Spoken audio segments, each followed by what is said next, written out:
નમસ્કાર વિદ્યાર્થી મિત્રો, આપ સર્વે વિદ્યાર્થી મિત્રોનું સહૃદય હાર્દિક સ્વાગત છે આપણી પોતાની યુટ્યુબ ચેનલ એવી ગુરુ જ્ઞાન શાળાની અંદર.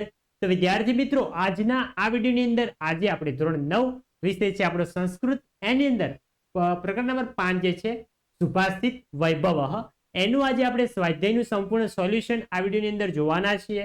તો વિડીયોને તમારે છેલ્લે સુધી સ્કીપ કર્યા વગર પૂરેપૂરો જોવાનો છે, કારણ કે આ ચેપ્ટર જે છે પ્રથમ પરીક્ષા માટે અતિ મોસ્ટ આઈએમપી છે. આમાંથી ઘણા એવા પ્રશ્નો પૂછાય છે, તો વિડીયોને તમારે છેલ્લે સુધી ખાસ વિનંતી છે ક્લાસ સુધી જોજો. તો ચલો વિદ્યાર્થી મિત્રો, આપણે વિડીયોની શરૂઆત કરીએ.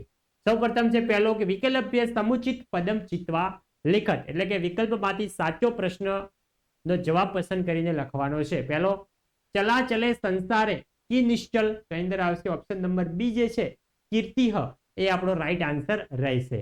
આગળ જોઈએ આપણે બીજો કે શાંતિમ ઈચ્છંતી, કેમ શાંતિમ ઈચ્છંતી, એની અંદર આવશે ઓપ્શન નંબર સી સાધવઃ શાંતિમ ઈચ્છંતી. આ તમને એક વાક્યની અંદર પ્રશ્નના જવાબ પણ પૂછાઈ શકે છે, તો આપણને આવડવા જોઈએ. ક્યારે આવડે? જ્યારે આપણે સ્વાધ્યાય આખું ગોખ્યું ના હોય, સારી રીતે સમજ્યું હોય ત્યારે. તો તમારે શું કરવાનું છે, આ વિડીયો ધ્યાનથી એકવાર જોઈ લો, સમજી લો, પછી તમારે સ્વાધ્યાય લખવાનું છે બીજી વાર વિડીયોનો ઉપયોગ કરીને. એ છે કે રાજાનઃ કેહ પશ્યંતી, તો આવશે ઓપ્શન નંબર સી ચારેહ. નેક્સ્ટ આગળ વધીશું. ચોથો છે પાપસ્ય કારણ કિમ, તો જે ઓપ્શન નંબર સી જે છે લોભઃ, લોભ એ પાપનું કારણ છે. લોભઃ પાપસ્ય કારણમ. આગળ જોઈએ પાંચમો કે તક્ષકસ્ય વિષપુત્ર ભવતી, એની અંદર આવશે ઓપ્શન નંબર ડી દંતે, તક્ષક એટલે સાપ. નેક્સ્ટ આગળ જોઈએ. આગળ છે બીજો કે એક વાક્યની સંસ્કૃત ભાષા ઉત્તર, એટલે કે એક વાક્યની અંદર સંસ્કૃતના પ્રશ્નો જે છે એનું સંસ્કૃતમાં જ આપણે જવાબ આપવાના છે. પહેલો કે જડાય કી દેયમ, તો જડાય જ્ઞાન દેયમ.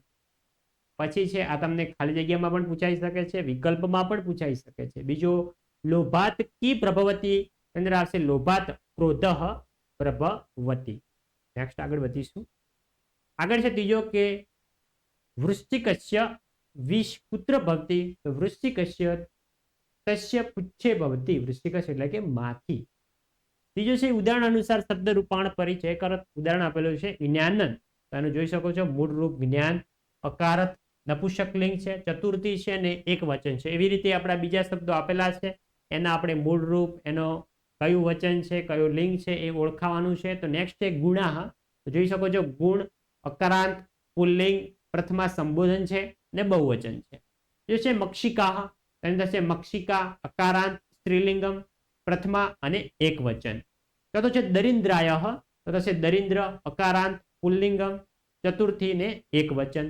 તો છે લોકાતાહ, તો એની અંદર હશે લોક, અકારાંતન, પુલ્લિંગમ, પંચમી વિભક્તિ છે અને એક વચન છે. પાંચમો છે ઉત્સવેહ, એની અંદર થશે મૂળરૂપ ઉત્સવ, અકારાંત, એની અંદર છે પુલ્લિંગમ, પછી છે સપ્તમી વિભક્તિ છે ને વચન કયું છે? એક વચન છે. નેક્સ્ટ ચોથો માતૃભાષા ઉત્તરત, એટલે કે આપણે ગુજરાતમાં રહીએ છીએ તો આપણી માતૃભાષા ગુજરાતી છે, તો આપણે ગુજરાતીની અંદર જવાબ આપવાના છે. પહેલો, પાઠકના કેટલા ગુણ છે?